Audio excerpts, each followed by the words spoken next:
দামি দামি ক্রিম কেনার আর কোনো দরকার নেই বন্ধুরা। হ্যাঁ, আজ আমি দেখাবো তোমাদের সামান্য চাল দিয়ে আমরা কিভাবে একটা ভালো ক্রিম তৈরি। 1 পয়সা খরচ না করেই বাড়িতে বসে তোমরা পেয়ে যেতে পারো এরকম একটা গ্লোয়িং ন্যাচারাল স্কিন। তো তোমরা এটা অবশ্যই ট্রাই করো এবং দেখো দুটো জাস্ট উপাদানে এরকম তোমরা পেয়ে যাবে glowing natural skin. Perfect glow আসবে তোমার স্কিনে। উপাদান আমি নেব চাল। দেখো আমাদের ঘরে যে চাল অ্যাভেলেবেল থাকে সেটা আমরা নিয়ে নেব। ফার্স্ট আমি এখানে বলেতে 2 চামচের মতো চাল নেব এবং এই চালকে আমরা অবশ্যই জল দিয়ে খুব ভালো করে ওয়াশ করে নেব।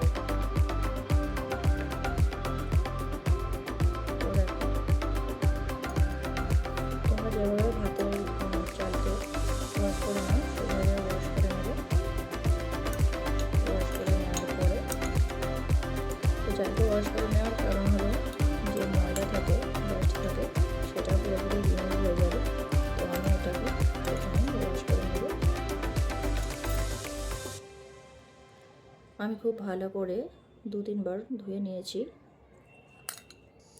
এটাকে আমি এবার জল দিয়ে যেভাবে ভাত রান্না করি আমরা সেভাবে ভাতের আকারে করে নেব।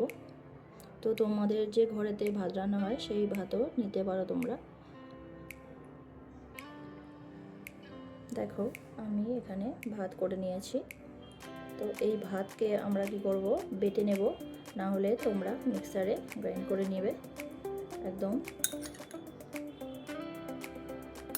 ক্রিমি আকারে তোমরা এটাকে পেস্ট করে নেবে। তো চলো আমি পেস্ট করে দেখাচ্ছি। দেখো খুব ভালোভাবে আমি এটা পেস্ট করে নিয়েছি। একদম ক্রিমের মতো করে আমরা পেস্ট করে নেব। এটা আমি একটা কাঁচের বলে নিয়ে নিচ্ছি। তো এবার এর মধ্যে আমি অ্যাড করব আমাদের হানি। এটা সবার ঘরে অ্যাভেলেবেল থাকে, আর যাদের ঘরে অ্যাভেলেবেল নেই তারা পারচেস করে নিও। এর মধ্যে আমি 1 চামচ পরিমাণ মধু অ্যাড করব।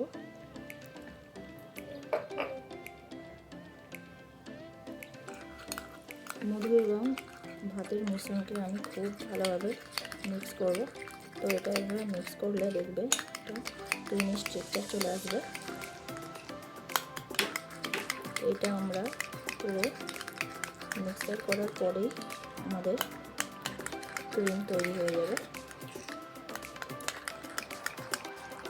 এটা তোমরা প্রায় 2 সপ্তাহ 20 দিন ইউজ করবে, করার পর খুব ভালো একটা রেজাল্ট পাবে। দেখুন আমাদের ক্রিম তৈরি হয়ে গেল। প্রথমত উপাদান হচ্ছে আমাদের রাইস। আমি রাইস নিয়ে কথা বলবো এবং তোমাদেরকে আমি একটা সহজ হোম রেমেডিতে দিয়ে কিভাবে ক্রিম তৈরি করা হয় সেটা আমি তোমাদের দেখালাম। তো রাইসে আমাদের ভিটামিন ই থাকে এবং সি থাকে, আর অবশ্যই রাইস আমাদের স্কিনের অ্যান্টি এজিংয়ের কাজ করে। অ্যান্টি অক্সিডেন্টের ভরপুর মাত্রায় রাইস বা ভাতে আমাদের অ্যালান্টোনিন থাকে, যার জন্য আমাদের স্কিনকে গ্লোয়িং করতে সাহায্য করে এবং যেটা করে কোরিয়ানদের মতো গ্লাস স্কিন। আর আমরা সেকেন্ড উপাদানের কথা বলবো, যেটা হলো মধু। মধু অবশ্যই আমাদের ডিপ ময়শ্চারাইজিংয়ের কাজ করে, সেটা আমরা অবশ্যই জানি। আর এটা সবার ঘরে মোটামুটি অ্যাভেলেবেল থাকে। তো আমরা নিয়ে নেব অবশ্যই মধু। এটা একদম ন্যাচারাল, যার কোনো সাইড এফেক্ট নেই, কারণ এটা একেবারেই ন্যাচারাল। তোমরা যারা সেন্সিটিভ স্কিন তারাও ইউজ করতে পারো এবং এটা একদম অল স্কিন টাইপের জন্য। আমি তো ইউজ করি আমার অয়েলি স্কিন, তো অয়েলি স্কিনেরাও খুব ভালোভাবে এটা নির্দ্বিধায় ইউজ করি। বয়স হওয়ার সাথে সাথে দেখবে আমাদের অনেকের স্কিন আনইভেন হয়ে যায়, প্যাচি লাগে, ডার্ক সার্কেলস চলে আসে, অবশ্যই দেখবে স্কিন ঝুলে যায়। তো তার জন্য এই ক্রিম একদম পারফেক্ট। বড় বড় যারা 30+ হয়ে গেছো তারা অবশ্যই এটা ইউজ করো এবং আমাকে জানিও তোমরা ইউজ করে কেমন লাগলো এই ক্রিম। 2 সপ্তাহে তোমরা রেজাল্ট পাবে। নির্দ্বিধায় এটা তোমরা রেগুলার ইউজ করতে পারো, দিনেও ইউজ করতে পারো এবং রাতেও ইউজ করতে পারো। একদম গ্লোয়িং কোরিয়ানদের মতো কীভাবে গ্লাস স্কিন পেতে পারো সেই রকম একটা ন্যাচারাল রেমেডি তোমাদের আমি দেখালাম। তো অবশ্যই জানাবে তোমরা কমেন্টে কেমন লাগলো আমার ভিডিও। আর যদি ভালো লেগে থাকে অবশ্যই লাইক করো, সাবস্ক্রাইব করে রেখো চ্যানেল আমার, আর অবশ্যই বন্ধুবান্ধবদের সঙ্গে একটু শেয়ার করে দিও। আর আবার দেখা হবে অন্য একটা ভিডিও নিয়ে। ততক্ষণে ভালো থেকো, সুস্থ থেকো। আজকের মতো তোমাদেরকে টাটা।